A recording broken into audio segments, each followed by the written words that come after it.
Good morning. Today is December 4th, 2018. You're tuning into Red Pill 78. I want to thank everybody for stopping by.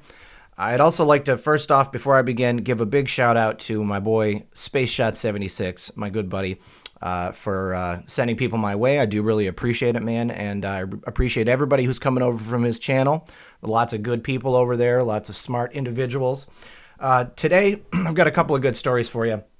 First of all, a follow-up on the Clinton whistleblower story, Nate Cain. This is from the Daily Caller. Chuck Grassley demands answers from Wray over raid of whistleblower on Clinton Foundation.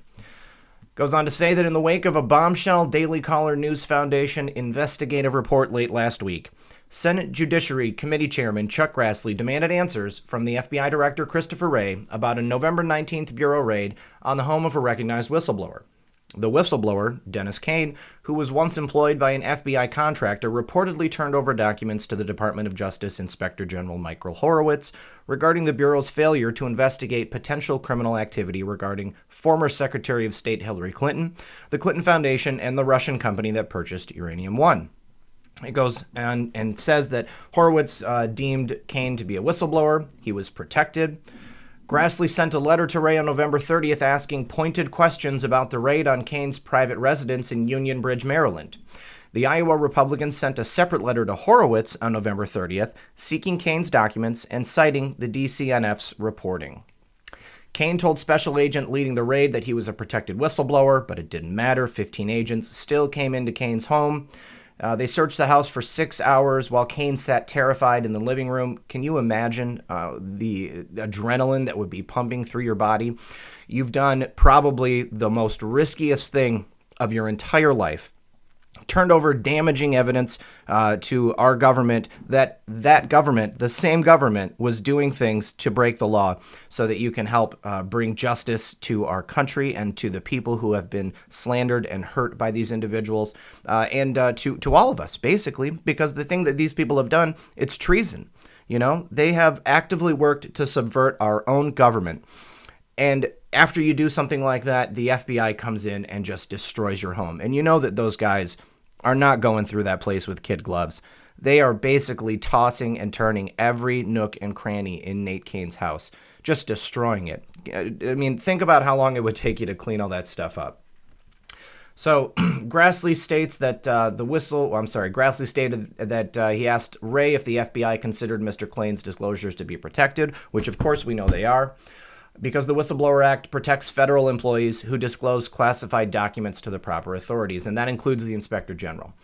Grassley further asked Wray if the FBI was aware of the time of the raid that Mr. Cain had made what appeared to be lawful disclosures to the IG. If so, was the FBI aware that these disclosures were passed to the House and Senate Intelligence Committees per the Act? Grassley also asked Wray of the basis for the raid and to provide a copy of the original warrant and all supporting documents.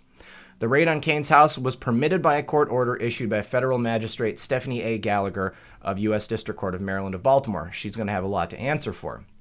The court order and all the documents justifying the raid are sealed, of course, and are not available for public viewing. Okay, so this is a huge story, especially because last night Nate Cain was scheduled to appear on Hannity. Here's a post from Q yesterday. At 2:03 p.m. Q actually linked to a Donald Trump tweet. I believe this was from back in January 2nd, if I'm not mistaken. I thought that it was yesterday, but then I looked at the timestamp and it was 8:16 p.m. and Q posted it at just after 2 p.m. So that couldn't be. So I went back and looked. Yep, and it's from earlier this year. So even though it's from earlier this year, Q and POTUS, I'm sure, want us to go and watch Hannity. So I was waiting all day because it was supposed to be Nate Cain, and I believe there were a couple of other people who were going to drop some big news. But then at the last moment, just before it's supposed to turn on, the Fox News execs pulled the plug. I saw a tweet from Nate Cain himself. It was at, I believe, 8:53, so just 7 minutes before he's supposed to go on. Fox News execs come in and tell him that they're pulling everything related to this. It's all going to be pro George H.W. Bush. As Q says, the focus is on 41, and he tells us there are 3 scheduled guests that were supposed to appear. Now, if you're anything like me, this probably made you a little peeved last night when you saw this. Because like I said, I was waiting all day. I was really excited for that. And of course, we were probably waiting all weekend when you think about it, because we had that story from Hannity and John Solomon and Sarah Carter on Friday night, just before the news broke of George H.W. Bush's death. So it makes you think, did George H.W. Bush, again, die earlier? And they just decided to drop the news right then because, like Q says, they want to control the media narrative. Anytime something big is about to come out, they try to counter with something else so that can control the news and bring it all around a certain subject. Well, what better subject to bring it around than a former president, the death of a former president, 41. And I know that there's also a lot of anger out there in the truth community about the handling of Bush's legacy, because we all know that George H.W. Bush had his hands in a lot of dirty dealings. As an oil man in Texas, it's very likely that he had a large part to play in the assassination of President John F. Kennedy. Then he went on to head up the CIA. He was a congressman, and then, of course, he was vice president during the tenure of Ronald Reagan. He more than likely had something to do with the attempted assassination of Ronald Reagan as well, and he nearly became president right then at the beginning of that administration. But, of course, he served 2 terms as vice president under Ronald Reagan, and then went on to serve 1 term himself as president of the United States, and gave that infamous 1,000 Points of Light speech where he actually dropped that phrase many different times, gave the New World Order, the speech in the Oval Office directed to the entire country, the presidential address. But Daily Caller reports here that President Donald Trump revealed Tuesday morning that he and First Lady Melania Trump will host the Bush family in Washington, D.C., as they await the state funeral of deceased President George H.W. Bush, which will be taking place in the next day or so. I thought that it was tomorrow. I've had a couple of viewers tell me that it's actually going to be the 6th. I've also had some people say that there's going to be the state funeral, and then there's going to be the official Bush family funeral. But Trump and Melania, who are class acts, if anybody believes any different, you can come ask me. They went and visited George H.W. Bush's body here in the state rotunda.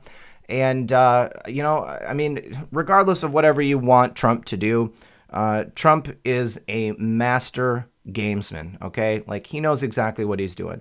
If he believes that the best thing is to, pretend to honor George H.W. Bush, 41, then he's going to do that. And I'm going to trust him on that because I believe that President Trump really does know what he's talking about, okay? He knows exactly how to play these people, and he's not going to fall into their hands. If he didn't go, then they would be attacking him, okay? They would be going after him relentlessly, all right? So he and Melania are doing the right thing, in my opinion. They're coming in. I believe that the truth about George H.W. Bush will come out.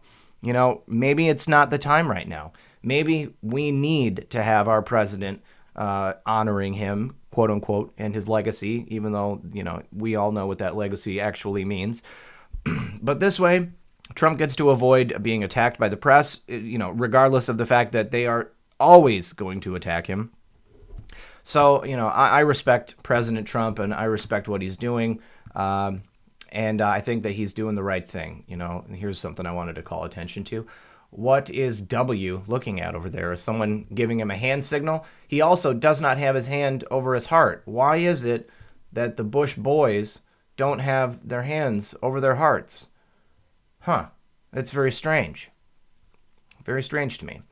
All right, and one more story here.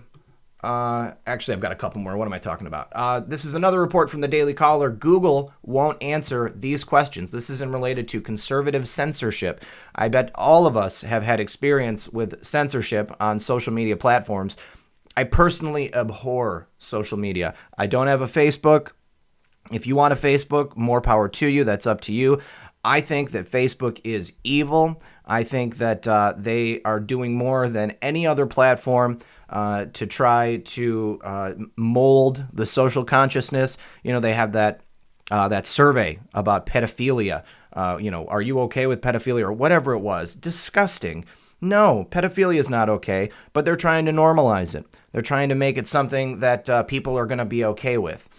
Now, but this story says Google has declined to answer several questions related to an internal debate Google employees had about potentially suppressing the Daily Caller and Breitbart in the company's search function. The Daily Caller News Foundation sent Google a list of questions in advance of its exclusive report, which revealed the discussion about suppressing right-of-center articles as a response to President Donald Trump's election.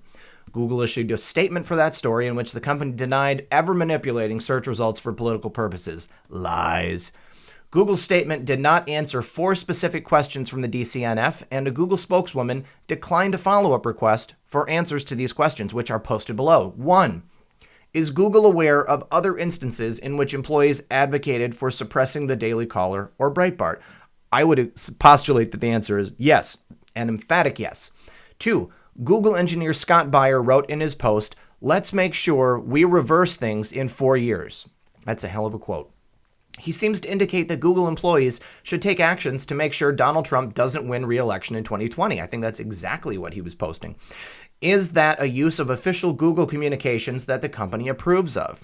I'd say the answer is also yes to that, which is why they didn't answer it. Have other Google VPs been part of internal conversations about potentially suppressing conservative media outlets or just engineering Vice President David Besbris? Okay, so yeah, is it just him, the guy who is the vice president, or is it other people as well? And 4, previous reporting by the Wall Street Journal demonstrated that Google employees brainstormed ways to manipulate search results in response to President Trump's travel ban. Can Google guarantee that there won't be a third example of Google employees seeking to manipulate search functions for anti-Trump purposes? And I hope everyone remembers back during the election, if you went on Google and you searched Hillary Clinton, you go to, what was the Microsoft search? Bing. You go to Bing and you search Hillary Clinton. The first thing that comes up is Hillary Clinton is sick. Hillary Clinton is dying. Hillary Clinton sore on tongue. Hillary Clinton pedophilia. All of the stuff that we were actually searching for. But you go to Google and it says Hillary Clinton is cool. Hillary Clinton, next president. Hillary Clinton, women's champion, whatever it was. All right. And then Google CEO Sundar Pichai, right here, this guy, several high-profile Republicans stressed the need for Google executives to testify under oath following the DCNF's report. Google executives need to explain what is going on here under oath, Missouri Senator-elect Josh Hawley wrote on Twitter. Josh Hawley, I love this guy, defeated Claire McCaskill. Great times. So what do we have here? Looks like a monopoly scheming to use its market power to silence news and viewpoints it doesn't like. Starting to see a pattern here. Josh Hawley was the Attorney General of Minnesota, was it? Yeah, Missouri. Pardon me, Missouri. Sorry to all the Missourians out there. If true, this report underscores my concerns that big tech companies are actively censoring and shadow banning conservative content, added Texas Senator Ted Cruz. Gotta love Ted. Ted's really come around, hasn't he? All right, so Google CEO Sundar Pichai was scheduled to testify before the House Judiciary Committee on Wednesday before former President George H.W. Bush died Friday night, throwing a monkey wrench into all of our plans. The deep state had a couple of wins, in my opinion, with the death of George H.W. Bush and then with the canceling of the Clinton whistleblower last night. So I really hope that Q does counter that action that they've been taking. All right, and then lastly, where is it? Actually, we had this story here on Q Research on 8chan. I looked at this the other day and I couldn't find any angles on it. But an Anon stated that this man, along with General Vodal, has been defying POTUS in the Mideast. I thought Vodal had been resigned, but can't find the sauce. So we got Vice Admiral Scott Stirny, the Navy's top officer overseeing forces in the Middle East. He was found dead the other day. Vice Admiral Scott Stirny, the Navy's top officer overseeing forces in the Middle East, died Saturday in what defense officials now call an apparent suicide. Let's see if it turns out to be anything else. Stirny, who was the commander of the military's branch 5th Fleet in Bahrain, was found dead in his residence, the Navy confirmed earlier on Saturday. Paul Schließ, the deputy commander of 5th Fleet, will assume command in his place. The Navy Criminal Investigative Service, NCIS, is investigating Stirny's death in addition to the Bahrain Ministry of Interior. However, Chief of Naval Operations Admiral John Richardson said in a statement that no foul play is suspected in his death. I saw that in the video released by Admiral Richardson right after this gentleman was found dead in his residence. So what does this do? If you've got someone who is defying Trump passing away, could it be that he was taken out by white hats? Could it be that he killed himself because he was involved with some nasty dealings? We don't know. We're going to have to let this one play out. But very interesting. Very, very interesting. Again, this is another thing to control the narrative here and keep what we want covered out of the news. This has been Red Pill 78. Thank you so much for joining me. I appreciate it, and I hope everyone has a wonderful afternoon. I'm about to go check out my boy Space Shots video because it was released as I started recording this video. Hope everyone has a good one. Bye-bye.